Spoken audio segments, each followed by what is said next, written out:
Agora eu queria conversar com vocês, entrando de uma forma bem estrita em direito internacional público, eu queria conversar com vocês sobre a Convenção sobre a Eliminação de Todas as Formas de Discriminação contra a Mulher, de 79, porque ela me parece um elemento crucial. Primeiro, a gente tem que saber dela e muita gente não sabe dela, né? Segundo, quando a gente observa qual foi o padrão de ratificação dessa convenção, acho que a gente entende muito essa primeira grande objeção que é feita sempre de que o direito internacional é feito por homens e para homens.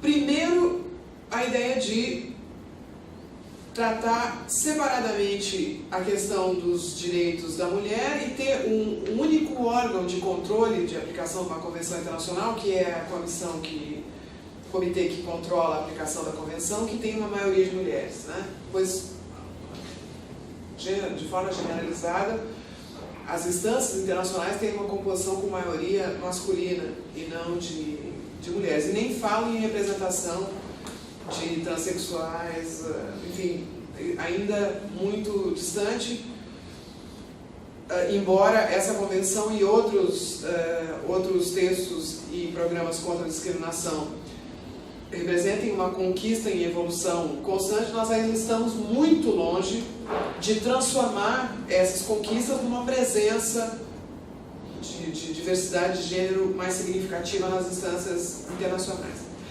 Mas me parece fantástico, no sentido acadêmico do termo, curioso, digamos assim, que nós tenhamos um enorme grau de adesão à Convenção sobre a Eliminação de Todas as Formas de Discriminação contra a Mulher. Nós temos mais de 180 partes dessa convenção, né? E quando a gente conhece a legislação de um grande número de estados sobre a mulher, a gente fica curioso com esse fato, né? Se vocês olharem a Convenção sobre os Direitos dos Trabalhadores Migrantes e suas famílias e vocês veem um número que fica em torno de 50 estados que ratificaram, logo vocês pensam, claro, os estados desenvolvidos têm a política migratória restritiva, nenhum estado desenvolvido assinou essa convenção e nem lutou por ela, né, a favor dela. Então, o baixo número de partes reflete uma percepção internacional sobre o tema, não é? Mas aqui não, porque se a gente pensa que quase 200 estados assinaram, ratificaram, na verdade, a Convenção sobre a Eliminação de Todas as Formas de Discriminação contra a Mulher, a gente pensaria então que há um grande consenso, né? Poderia haver problemas de efetividade, mas há um grande consenso em torno de uma convenção como essa. E eu queria chamar a atenção de vocês particularmente para o artigo 5º dessa convenção. Não sei se vocês conhecem. Ela é considerada uma convenção bastante avançada. Claro, a gente pode fazer críticas a ela, mas de uma forma geral ela é considerada bastante avançada. O artigo 5º diz o seguinte: os Estados partes tomarão as medidas apropriadas para modificar os padrões socioculturais de conduta de homens e mulheres. Vejam só, né? Modificar os padrões socioculturais de conduta de homens e mulheres com vista a alcançar a eliminação dos preconceitos e práticas consuetudinárias costumeiras, né? E de qualquer outra índole que estejam baseados na ideia da inferioridade ou superioridade de qualquer dos sexos ou em funções estereotipadas de homens e mulheres. Então, a palavra estereótipo também a gente se apropria muito em função de que ela já está presente aqui, né, na convenção. Então, é uma convenção que não só pede que os estados se comprometam em relação à igualdade formal, mas ela vai além da igualdade formal, né? O artigo 5º é claríssimo, né? Ele ousa dizer funções estereotipadas de homens e mulheres, e essa é a letra A letra B diz: garantir que a educação familiar inclua uma compreensão adequada da maternidade como função social e o reconhecimento da responsabilidade comum de homens e mulheres no que diz respeito à educação e ao desenvolvimento de seus filhos, entendendo que o interesse dos filhos constituirá a consideração primordial em todos os casos. E eu não vou entrar com vocês nessa discussão sobre... Há algumas autoras que, com razão, a meu juízo, criticam no sistema onusiano a ênfase que é dada a questão da criança junto com a mulher, né? A questão da mulher tratada como violência contra a mulher, com alguns temas que são típicos, né? Violência contra a mulher, a questão da maternidade e da criança. Na saúde a gente tem uma crítica pesada a isso, né? Que a OMS ainda fez progresso, mas ela ainda tem uma compreensão do direito das mulheres muito vinculada à maternidade e ao direito das crianças. E evidentemente a gente não pode consentir com mais esse estereótipo, né, de que a função da mulher, a vocação da mulher é a maternidade, mas é difícil dar conta das demandas específicas da maternidade sem confirmar esse estereótipo, né, de maneira que às vezes a gente está lutando por alguma coisa que a gente sabe que é uma demanda legítima das mulheres e a gente ainda é criticado por confirmar de uma certa forma o estereótipo. Então temos um caminho muito longo pela frente, né? Mas o fato é que essa convenção chega ao ponto de nomear o estereótipo e de dizer, olha, temos que discutir as funções sociais. Então como é que a gente consegue quase 200 adesões, né? A gente consegue porque essa é uma das convenções internacionais, acho que eu posso dizer tranquilamente, é a convenção internacional que tem o maior número de reservas e declarações interpretativas. Então, o que os Estados fizeram? Aí tem que ter um trabalho empírico aí para entender, né, por que esses Estados acharam que era fundamental ratificar essa convenção, né? Mas eles acharam que era fundamental, isso é evidente. Se vocês compararem com a Convenção sobre a Eliminação de Todas as Formas de Discriminação Racial, vocês têm só 4 reservas. Ao passo que aqui vocês têm uma centena de reservas. Então, o mais interessante é ver o que dizem essas reservas. Algumas reservas, claro, por exemplo, o Canadá fez uma reserva específica em relação à sua legislação e depois retirou essa reserva quando mudou a sua legislação, né? Ou seja, alguns estados adaptaram a sua legislação, levaram a sério essa ratificação e adaptaram a sua legislação. Algumas reservas dizem respeito a elementos muito específicos da legislação dos estados sobre prestações no plano dos programas sociais em relação a mulheres, como foi a reserva feita pelo Chile, por exemplo.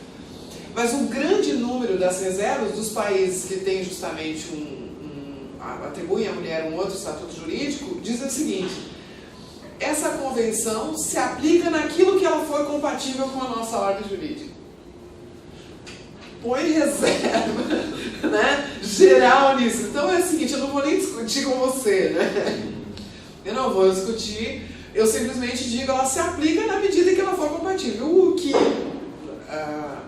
do ponto de vista da litigância, provavelmente vai resultar num grande desastre, né? Porque aí nós vamos discutir sobre isso, vai sobrar o que é compatível, né? Em alguns casos de alguns países que possuem um ordenamento jurídico extremamente restritivo, inclusive em relação ao plano formal, pouco sobra, digamos assim, pouco subsiste do espírito dessa convenção, né? Então a gente tem aqui, me parece, uma técnica muito reveladora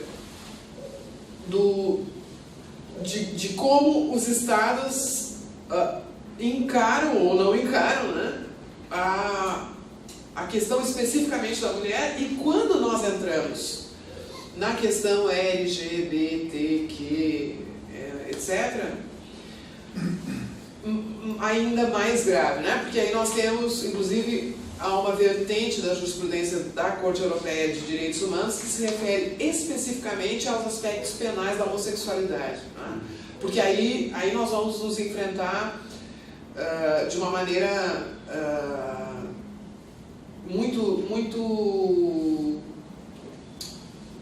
eu não gosto de usar essa palavra, mas vou usar porque não me ocorre outra equivalente, muito virulenta, muito enfática em relação aos ordenamentos que criminalizam questões de gênero, né?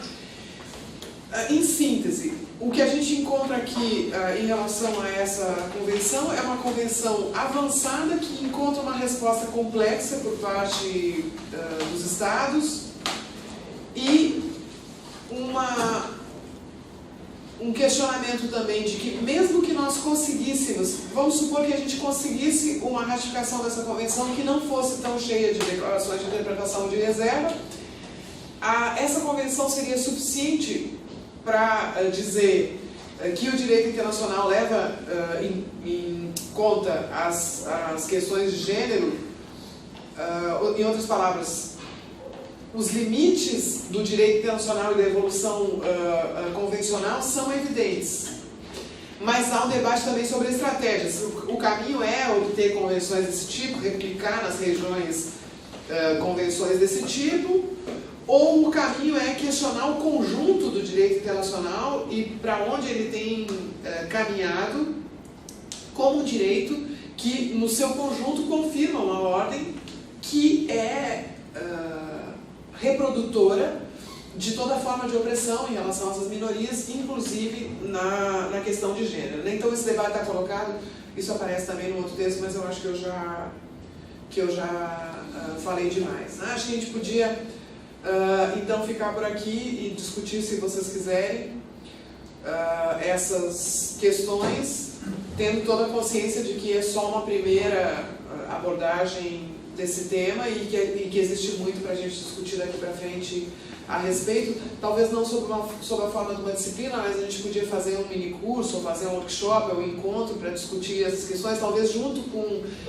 o debate sobre feminismo e RI também, ou sobre gênero de uma forma mais ampla e RI, mas, digamos assim, eu quis quebrar o silêncio sobre o fato de que o direito internacional, da mesma forma como o direito em seu conjunto, ele é criador e reprodutor de estereótipos importantes e que a gente precisa pautar a questão de gênero em todas as disciplinas, inclusive no direito internacional, porque ao mesmo tempo ele tem menos elementos emancipadores do que a gente gostaria, mas esses elementos emancipadores são pouco conhecidos e pouco trabalhados, pelo menos aqui no Brasil ainda, e a gente pode se apropriar desse debate, ainda mais no momento em que a conjuntura interna se torna menos favorável às lutas pela efetividade dos direitos, mais necessárias do que nunca, mas com um quadro institucional em que talvez a difusão de políticas globais possa ser um instrumento interessante, né? Era isso que eu queria dizer.